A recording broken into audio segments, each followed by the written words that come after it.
Hello दोस्तों, नमस्कार। SM किसी चैनल में मैं आप सभी लोगों का दिल से बहुत बहुत स्वागत करता हूं। दोस्तों, इस वीडियो को स्टार्ट करने से पहले ज़रूर याद दिलाना चाहूँगा, आज के दिन भी बहुत सारे वीडियोस आ चुके हैं। लेटेस्ट आईपीओ से रिलेटेड भी एक डिटेल वीडियो आ चुका है।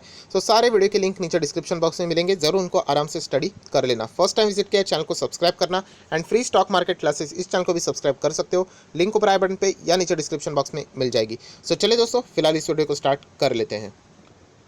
दोस्तों, अभी हम लोग आ चुके हैं हमारे नॉर्मल स्क्रीन के ऊपर एंड जैसे कि आप सभी लोगों को पता है, आईपीओ की यहाँ पे बारिश चल रही है। 4 आईपीओ 4 अगस्त को स्टार्ट होने वाले हैं। उसमें से 3 तो मैं ऑलरेडी कवर कर चुका हूँ, उसमें से एक ही बचा था, तो उससे रिलेटेड भी ये डिटेल वीडियो हम लोग यहाँ पे देखना है। अगेन कह रहा हूँ दोस्तों, एक नई कंपनी के बारे में हम लोग को जानने को मिलेगा, सीखने को मिलेगा।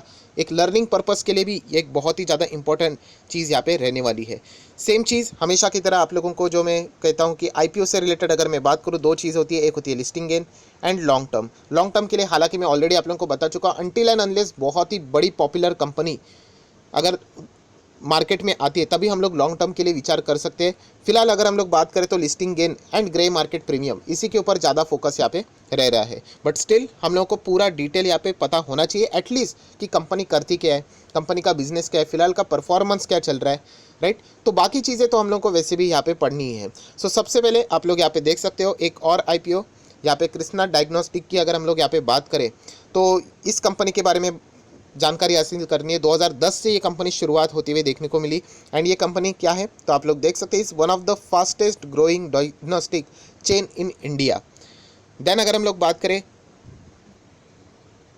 कि ये कंपनी और क्या क्या चीज़ें यहाँ पे प्रोवाइड करती है, कौन से सर्विसेज प्रोवाइड करती है, तो आप देख सकते हैं the company offer a wide range of a diagnostic services such as imaging, radiology services. अगर हम लोग बात करें एक्सरे, आप लोगों को पता होगा, एमआरआई पता होगा, यस उसी टाइप की ये सर्विसेज यहाँ पे कंपनी प्रोवाइड करती है। उसी के साथ साथ आप देख सकते हो routine clinical laboratory test, pathology and teleradiology services to private and public hospital. Public मतलब गवर्नमेंट हॉस्पिटल भी आप चाहो तो ऐसा बोल सकते हो। मेडिकल कॉलेजेस को भी ये प्रोवाइड करती है। कम्युनिटी हेल्थ सेंटर्स, मतलब एक चीज़ें पता चल गई कि फार्मा से ही रिलेटेड इनका बिजनेस देखने को यहाँ पे मिल रहा है। बहुत ही आसान तरीके से, इतना तो हम लोग को यहाँ पे पता चल चुका है। नेक्स्ट अगर हम लोग यहाँ पे बात करें, कुछ और भी इंपॉर्टेंट पॉइंट्स रहेंगे।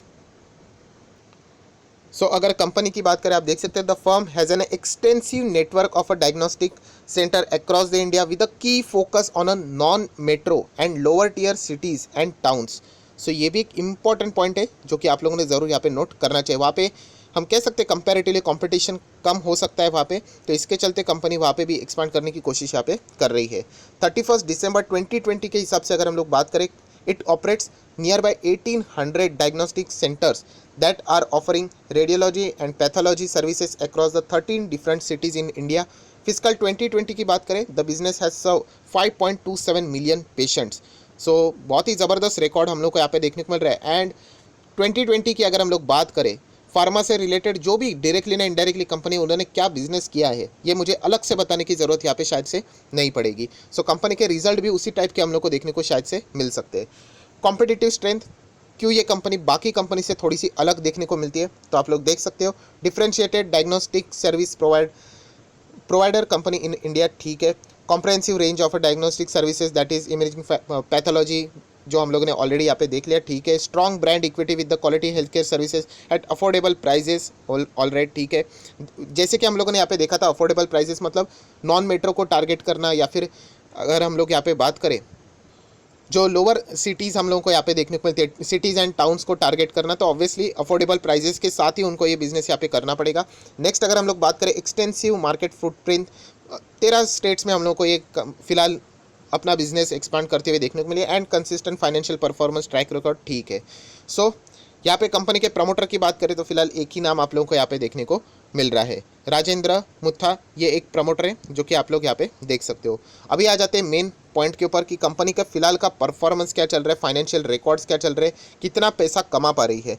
रुपीज़ इन मिलियन से एज यूजुअल पहले डेटा देख लेते हैं। 19, 20, 21 पूरे 12 मंथ का डेटा है, चलो कंपैरिजन के लिए अच्छा रहेगा। असेट की बात करें 5289, देन 6299 एंड देन 6045, चलो ठीक है। रेवेन्यू की बात करेंगे हम लोग यहाँ पे, रेवेन्यू मतलब कंपनी कितना इनकम एटलीस्ट कंपनी के पास आ रहा है। 2143, देन 2713 एंड नेक्स्ट अगर आप देखोगे 6614, कैसे हो गया ऐसे, मतलब लगभग 3 गुना बढ़ते हुए देखने को मिल रहा है। ऊपर से भी अगर हम लोग देखेंगे तो 3 गुना क्यों बढ़ा होगा, जैसे मैंने शुरुआत में ही कहा कि फार्मा से रिलेटेड डायरेक्टली एंड इनडायरेक्टली जो भी कंपनीज है हम लोग को अच्छा परफॉर्मेंस यहाँ पे देखने को मिला है। अगर हम लोग बात करें 2021 में, ऐसी बात नहीं कि ये एक ही रीज़न, और भी अलग अलग रीजन्स है, बट डेफिनेटली ये भी आप लोग इस पॉइंट को यहाँ पे नोट कर सकते हो। नेक्स्ट अगर हम लोग यहाँ पे बात करें प्रॉफिट, कंपनी प्रॉफिट कितना कमा पा रही है। सो रेवेन्यू के बाद यहाँ पे आप देख सकते हैं कंपनी के खर्चे ही ज़्यादा है। सो कंपनी लॉस में 19 में, 20 में भी वही चीज़ देखने को मिली, एंड 21 की अगर हम लोग बात करें, लगभग हम लोगों को कंपनी जो ज़बरदस्त लॉस में देखने को मिल रही थी वो अभी प्रॉफिट पे आते हुए देखने को यहाँ पे मिल चुकी है। सो डेफिनेटली हम लोग कह सकते हैं फार्मा से रिलेटेड डायरेक्टली या इनडायरेक्टली इनका जो बिजनेस है वो अच्छा तरीके से चला है। और भी रीजन है, बट फिलहाल ये भी रीज़न को आप लोग मेजर रीज़न के तौर पर यहाँ पे देख सकते हो। सो लॉन्ग टर्म के हिसाब से कैसे रहेगा मैं बाद में यहाँ पे ज़रूर कंसिडर करूँगा। पहले हम लोग ऑब्जेक्टिव्स देख लेते हैं कि उस पैसे का कंपनी करेगी क्या क्या क्या यूटिलाइजेशन के लिए। तो आप देख सकते हैं फॉलोइंग 3 मेजर पर्पस। सो कौन सा पर्पस है, सबसे पहले हम लोग यहाँ पे देख लेते हैं। ये देखिए जनरल कॉर्पोरेट पर्पस, ये तो रहेगा ही। देन प्री पेमेंट या फिर रीपेमेंट की बात करें, किससे रिलेटेड, कंपनी के ऊपर कुछ कर्जा है, आइदर फुल्ली भी दे सकते हैं या फिर पार्शली, वो तो देखना पड़ेगा बोर्ड ऑफ डायरेक्टर्स क्या डिसीजन यहाँ पे इससे रिलेटेड लेते हैं। एंड अगर हम लोग यहाँ पे बात करें बाकी की चीज़ों की, तो एक बात समझ में आ रही कि एक्सपांशन से रिलेटेड इनको यहाँ पे फिलहाल चाहिए। Finance cost of establishing the diagnostic centre किधर, पंजाब, कर्नाटका, हिमाचल प्रदेश एंड महाराष्ट्र। फिलहाल 4 स्टेट्स में यहाँ पे हम कह सकते हैं कि ये अपना बिजनेस को और आगे लेके जाने की कोशिश यहाँ पे, मतलब ऑल ओवर द इंडिया वैसे तो इनका बिजनेस देखने को यहाँ पे मिल रहा है। नेक्स्ट बात करें यहाँ पे कुछ फॉर्मेलिटी वाली डिटेल्स, ये भी 4 तारीख को ओपन होगा। 4, 5, 6, 3 हम लोगों को यहाँ पे देखने को मिलने वाला है। देन बुक बिल्डिंग है, मतलब 2 प्राइस बैंड आप देख सकते हैं यहाँ पे 933, 954। इसको देख के सेबी थोड़ा खुश होगा, क्योंकि सेबी, जैसे मैंने लास्ट वीडियो में बताया कि सेबी इस चीज़ के चलते नाराज़ है कि जो गैप है वो बहुत ही कम देखने को यहाँ पे मिल रहा है। फेस वैल्यू की बात करें तो 5 रुपये का फेस वैल्यू हम लोग को देखने को मिल रहा है। 15 शेयर्स आप लोग यहाँ पे एक लॉट में आप लोगों को मिल जाएंगे। NSE BSE दोनों के ऊपर लिस्ट हो जाएगी। टोटल साइज़ कितना है IPO का, तो आप देख सकते हो 1213 करोड़, 1200 करोड़ के आसपास का IPO है। इसमें से 400 करोड़ फ्रेश इशू ये जाएंगे कंपनी के पास, एंड बाकी के ये प्रमोटर के हैं। लगभग आप कह सकते हैं जो हिस्सा यहाँ पे बेच रहे हैं 800 करोड़ के आसपास। एम्प्लॉय डिस्काउंट की बात करें 93 यहाँ पे बताया हुआ है। सो अगेन यहाँ पे फटाफट डेट्स देख लेंगे। 4 से 6 तारीख तक ये ओपन रहने वाला है। देन उसके बाद अलॉटमेंट हो जाएगा 11 को, नहीं मिला तो 12 को रिफंड। उसके बाद 13 को आप लोगों को शेयर मिल जाएंगे, एंड 17 तारीख को इसकी भी लिस्टिंग यहाँ पे होने वाली है। सो 4 IPO यहाँ पे बाजार में ओपन होने वाले, इसमें से ये भी एक हमारे ओर से अगर मैं बात करूँ 3 IPO ऑलरेडी मैं डिटेल में बोल चुका हूँ, ये 4th लास्ट वन है, हम लोग ऐसा यहाँ पे कह सकते हैं। ठीक है, अभी हम लोग बात करेंगे यहाँ पे अगर आपको रिटेल कैटेगरी में अप्लाई करना है तो कट ऑफ प्राइस के हिसाब से यहाँ पे 15 शेयर्स आप लोगों को मतलब एक लॉट में मिल जाएंगे 15,000 के आसपास, एंड 13 तक आप लोग ज़्यादा से ज़्यादा जा सकते हो अगर आपको रिटेल कैटेगरी में ही रहना है तो। सो यहाँ पे अगर हम लोग नेक्स्ट पॉइंट की बात करें तो आप लोग देख सकते हैं प्रमोटर की होल्डिंग बहुत ही कम है, 31-32% के आसपास पहले देखने को मिल रही थी। एंड जैसे IPO बाजार में यहाँ पे आ जाएगा, मतलब कंपनी लिस्ट हो जाएगी, तो ये 27.38% की होल्डिंग हम लोग को देखने को यहाँ पे मिलने वाली है। सो ये भी एक पॉइंट है जो कि as a long term investing के लिए अगर आप लोग सोच रहे हो तो इसको भी ज़रूर फोकस में यहाँ पे रखना चाहिए। अभी तक हम लोगों ने यहाँ पे सारे नॉर्मल जो डिटेल्स है उसी के हिसाब से बात यहाँ पे की है। अभी जैसे मैंने कहा कि 2 चीज़ें लॉन्ग टर्म के लिए एंड लिस्टिंग गेन के लिए, तो ऑलरेडी मैं आपको बता चुका हूँ कि लॉन्ग टर्म के लिए मैं तो एटलीस्ट डायरेक्टली नहीं यहाँ पे प्ले करूँगा।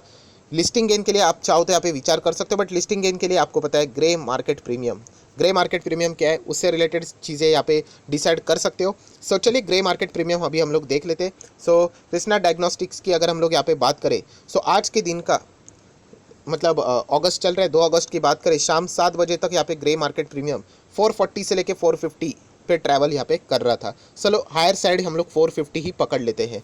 सो 450 की अगर हम लोग बात करें तो एक बार मैं इसका प्राइस बैंड देख लेता हूँ, तो आप देख सकते हैं 954। सो चलिए 450 हाईएस्ट लेवल पे पकड़ लेते हैं, एंड डिवाइड बाय 954 अगर हम लोग बात करें तो लगभग कितना आ जाएगा, 47% के आसपास आ जाएगा। 45 to 50% पकड़ कर चल सकते हो। सो फिलहाल ग्रे मार्केट प्रीमियम जिस तरीके से चल रहा है, अभी ये कल जाकर अगर लिस्ट हो जाते हैं या फिर इसी क्षण लिस्ट हो जाता है, सो लगभग 47% के रिटर्न्स आप लोगों को यहाँ पे मिल सकते हैं। पर मैं अगेन कहना चाहूँगा ये रिटर्न्स बढ़ भी सकते हैं, ये कम भी हो सकते हैं, वो डिपेंड करता है मार्केट की सिचुएशन कैसी यहाँ पे मूव हो रही है। सो ग्रे मार्केट प्रीमियम के हिसाब से 47% अगर यहाँ पे रिटर्न्स देखने को मिल रहे हैं, सो लिस्टिंग गेन के हिसाब से हम लोग डेफिनेटली कह सकते हैं कोई बैड चॉइस यहाँ पे बिल्कुल भी नहीं है। अगेन कह रहा हूँ लॉन्ग टर्म के लिए मैं किसी भी IPO में डायरेक्टली जंप यहाँ पे करना पसंद नहीं करूँगा। कंपनी एक बार लिस्ट हो जाने दो, उनके नंबर्स आ जाने दो, कंसिस्टेंसी हम लोग देखेंगे, बाद में आराम से डिसाइड करेंगे। फिलहाल अगर आप लोग कोई भी IPO के लिए यहाँ पे जा रहे हो तो इतना ही कहना चाहूँगा, लिस्टिंग गेन आप लोगों का फोकस रहना चाहिए, एंड ग्रे मार्केट प्रीमियम जिसका अच्छा है, बहुत ही डिसेंट है, कि अगर कल जाकर बाजार गिर गया तो वो ग्रे मार्केट प्रीमियम, मतलब एटलीस्ट हम लोगों को जो प्राइस है जिसके ऊपर वो लिस्ट होना, इशू प्राइस के तो नीचे नहीं जाना चाहिए, इतना हम लोगों को समझ में आ जाता है। सो फिलहाल अगर इस आईपीओ की बात करें तो 47% अभी के हिसाब से तो ग्रे मार्केट प्रीमियम है, जो कि एक बहुत ही आउटस्टैंडिंग प्रीमियम है, हम लोग यहाँ पे कह सकते हैं। 19-20 होता रहेगा, अप्स एंड डाउन्स होते रहेंगे, बट मेक श्योर कीजिएगा कि यहाँ पे अगर आप लोग आईपीओ को अप्लाई करने जाओगे, 1 तारीख को कभी मत अप्लाई करना, 5-6 तारीख को आप अप्लाई कर सकते हो। अगर आप 6 तारीख को भी अप्लाई करना चाहोगे तो जितना हो सके जल्दी पहले अप्लाई कर लेना, कभी कभी टेक्निकल्स इश्यूज हो जाते तो आप लोगों के अच्छा खासा अपॉर्चुनिटी चला जा सकता है। बट जब भी अप्लाई करोगे लेटेस्ट ग्रे मार्केट प्रीमियम को चेक करके ही, सर कैसे चेक करने का, अरे गूगल के ऊपर सर्च मारने का कि जो भी आईपीओ का नाम है, किधर गया ये देखिए, एंड उसके आगे लेटेस्ट ग्रे मार्केट प्रीमियम, आपको कितने साइट्स मिलेंगे, सारे के सारे, कोई भी खुद से डेवलप नहीं करता है ग्रे मार्केट प्रीमियम, जो है वही दिखाएंगे। सो वो एक बार देख लेना, अगर 40% है, 50% है, तो ये एक अच्छा बेट है, इतना तो मैं आप लोगों को कह सकता हूँ। बाकी जो अनअवॉइडेबल रिस्क रहेगा एक बार अप्लाई करने के बाद लिस्ट होने तक, वो तो सभी लोगों के लिए सेम रहने वाली है, तो इतना तो रिस्क लेना ही पड़ेगा अगर आप रिटर्न चाहते हो तो। सो यही कहना चाहूँगा इस आईपीओ से रिलेटेड भी, कि लिस्टिंग गेन के लिए इसका जो ग्रे मार्केट प्रीमियम है वो बहुत ही शानदार नज़र फिलहाल तो आ रहा है।